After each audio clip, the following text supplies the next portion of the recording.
माता मंदोदरी जी लंकेश श्री रावण जी महाराज को बहुत सुंदर तरीके से समझाती हुई कहती है कि कंत राम विरोध परिहरहु।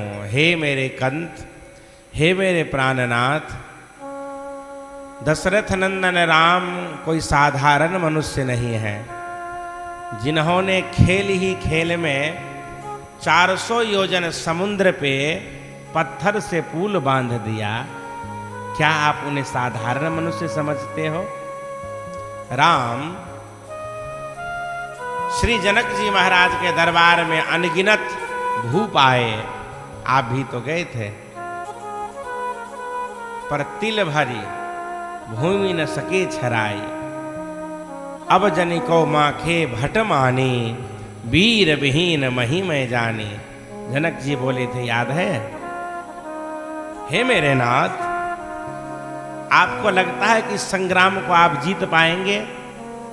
पिय तुम ताहि जितब संग्रामा, जाके दूत के रियह कामा। जिसके एक दूत आपके पूरे लंका को जला के चला गया और आप उन दूत का कुछ नहीं बिगाड़ सके, उनसे आप विरोध करते हो। आपके सारे अशोक वाटिका में रहने वाले निशाचरों का उन्होंने वध कर दिया। आपके प्यारा बेटा और मेरा पूत अक्षय कुमार का जिस बंदर ने वध कर डाला, उन महापुरुष को आप साधारण समझते हो?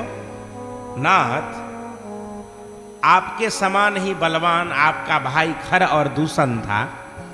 खेल ही खेल में जिसका उन्होंने वध कर दिया, और आपका सेवक तो मारीच था, एक ही बाण में उसका उद्धार कर दिए। फिर भी हे नाथ, उनको आप साधारण मनुष्य में गिनते हो? शिव जी के ऐसे पिनाक धनुष को तोड़ दिया। इंद्रपुत्र जयंत को नारद जी के कृपा करने पर केवल एक आंख फोड़ करके छोड़ दिए, उसे साधारण मनुष्य समझते हो?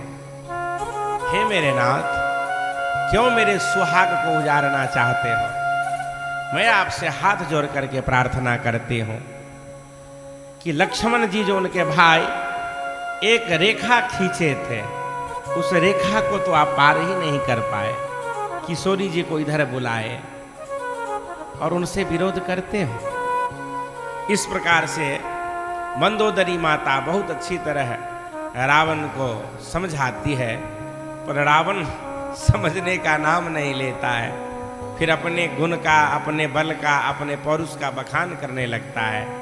तब मंदोदरी माता को लगता है कि अब मेरे पति निश्चित ही काल के अधीन हो गए हैं और अब हमारे समझाए भी नहीं समझेंगे, और लगता है कि अब ये काल के कलेवा बनेंगे।